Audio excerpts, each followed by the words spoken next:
Cette semaine, nous partons en Islande pour un séjour très nature de 11 jours environ. Dans cette vidéo, je vous propose un itinéraire jour par jour où je vous dis que faire, où marcher, où dormir, juste après ça. Bonjour, c'est Christine de À nous le monde, la chaîne qui vous propose chaque semaine un programme de voyage présenté jour par jour. Aujourd'hui, nous partons en Islande. Et surtout, restez bien avec moi jusqu'au bout car vous retrouverez le carnet pratique avec toutes les bonnes adresses, les conseils et les prix. Après avoir récupéré votre voiture de location, partez immédiatement pour la péninsule de Reykjanes. Vous randonnerez librement autour du lac Klefarna et vous parcourrez le site géothermique de Seltun. Ceux qui veulent se baigner pourront le faire à Skattalóg qui se situe au sud du lac Klefarna. Le matin, on prend la route en direction du Snæfellsnes et on s'arrête au volcan Eldborg. Ensuite, on se rend sur la plage d'Itri-Tunga où les phoques sont souvent nombreux à se prélasser. À vous dire, ne manquez pas de jeter un œil à la petite église noire en bois. Enfin, rendez-vous à Arnastapi pour voir la belle arche de lave sur la côte à l'ouest du port et aussi pour passer du temps à observer les nombreux oiseaux qui se nichent dans les infractuosités des falaises. Vous pénétrerez ensuite dans le parc de Snæfellsjökull. On commence la journée par une randonnée autour de la montagne Kirkjufell.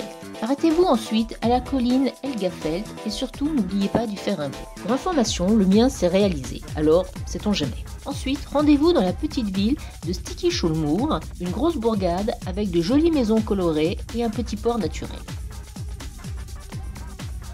Ce matin, on part pour le Cercle d'Or. On rejoint tout d'abord la vallée du Parlement, ou Þingvellir, où se tenait autrefois ce que l'on peut considérer comme un véritable parlement démocratique. Ensuite, on va voir le site géothermique de Geysir. Cette source d'eau chaude jaillissante est l'une des plus célèbres d'Islande. C'est ce Geysir qui a donné son nom au phénomène géologique. Dernière attraction, rendez-vous à la cascade de Gullfoss, quelques kilomètres plus loin, célèbre par sa puissance et la force avec laquelle elle plonge dans un ravin étroit. Ce matin, on part pour les chutes de Seljalandsfoss. Cette cascade présente la particularité de permettre de passer derrière son rideau d'eau. Un peu plus loin, on va voir aussi les chutes de Skogafoss, où cette fois-ci, il est possible de monter à leur sommet. Vous rejoindrez ensuite le Sólheimajökull. Il s'agit d'une superbe langue glaciaire aux roches noires sombres, tachetées de plaques de mousse vert vif. Ensuite, on s'offre une baignade au Seljavellir. La baignade est absolument magique. Je vous explique en détail sur anoulemonde.net comment rejoindre ce site. On se rend ensuite aux falaises de Dyrhólaey. Ces falaises abritent de nombreux oiseaux marins, dont le fameux et si mignon macaron. Ensuite, on rejoint la plage de sable noir de Reni, que le National Geographic en son temps avait classée comme une des plus belles plages au monde.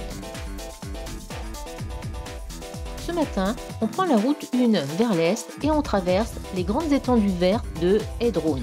Il s'agit en fait d'anciennes coulées de lave refroidies recouvertes par un épais tapis de mousse verte magnifique et presque fluorescent par endroits. Puis arrêtez-vous au centre d'information du Skaftafell. De là, vous partirez pour une balade facile vers les chutes de Hundafoss et allez voir ensuite les chutes de Vartifoss, célèbres pour leurs colonnes de basalte noir.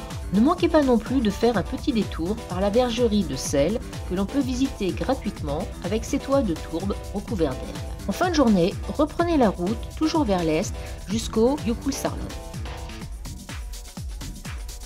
Tôt le matin, de préférence pour profiter des belles lumières, allez admirer les icebergs bleus et blancs du Jökulsárlón qui se sont détachés du glacier. De l'autre côté de la route, la plage de sable noir recèle aussi de merveilles, des petits ou moins petits d'ailleurs, blocs de glace qui sont comme sculptés par la nature et qui viennent s'échouer sur la plage. Cela constitue une superbe balade, facile et très agréable. Ce matin, on part à pied pour voir les formations de lave du Hallshlúðaklettar qui vous conduiront dans un milieu constitué entièrement de basalte au milieu de colonnes verticales, horizontales et d'autres formations tordues. C'est absolument magnifique. Ensuite, rendez-vous au nord du site pour admirer les incroyables couleurs vives des flancs des cratères. Admirez en particulier les belles pentes rouges du Rhodolar. La suite de la journée sera consacrée à la visite de 3 chutes majeures, celle de Totifoss, celle de Selfoss et enfin celle de Hafragilfoss. En fin de journée, vous irez vous détendre au Midvat Nature Bath, qui sont en fait de grandes piscines payantes au sein d'une magnifique végétation. Ce matin, on va voir le site géothermique de Ashverir. Le site est très beau et le sentier bien balisé. Ensuite, on va voir le volcan Krafla, qui est une zone volcanique active. En reprenant la route en voiture, vous rejoindrez ensuite le cratère Viti et encore un peu plus loin, le Ashverfell, qu'on appelle aussi la montagne de la source chaude. Vous retrouverez tous les détails pour vous y rendre sur le site anoulemonde.net. Finissez les journées par une très belle promenade au milieu des formations de lave de Dimmuborgir, c'est-à-dire les châteaux noirs en islandais. Aujourd'hui, on commence la journée en allant voir les chutes de Godafoss, autrement dit les chutes des dieux, qui comptent parmi les plus belles chutes de l'île. On s'arrête ensuite à Akureyri, qui est surnommée la Venise du Nord. La dernière visite de la journée sera consacrée à la ferme Glomber, qui est une ancienne demeure typique islandaise reconstituée et transformée en musée. Les 2 dernières journées de ce séjour seront consacrées à une visite de Reykjavik.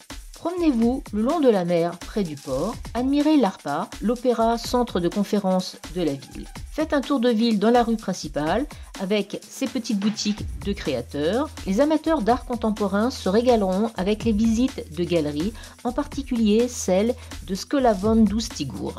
Allez voir aussi le Viking Maritime Museum qui vous en apprendra davantage non seulement sur le monde de la pêche, mais aussi tout simplement sur la vie quotidienne des Islandais durant des siècles. Ne manquez pas non plus le Saga Museum, en particulier si vous êtes accompagné d'enfants, mais pas seulement, qui reconstitue grâce à des mannequins de cire les grands moments clés de l'histoire islandaise.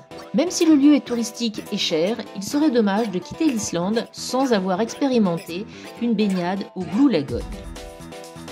Voilà, c'est ici que s'achève votre séjour en Islande. Place maintenant au carnet pratique. Pour ce séjour, vous pourrez vous procurer le guide Lonely Planet ou le routard. Il vous faudra aussi louer une voiture. Si vous souhaitez effectuer un voyage en Islande, rendez-vous sur le site anoulemonde.net où vous retrouverez beaucoup plus d'informations et des détails pratiques qui vous permettront d'élaborer véritablement votre circuit. Voilà, cette vidéo est terminée. Merci de m'avoir suivi. N'hésitez pas à poser des questions en commentaire, j'y répondrai avec plaisir. Pensez à vous abonner et à mettre un pouce bleu et à bientôt sur À nous le monde.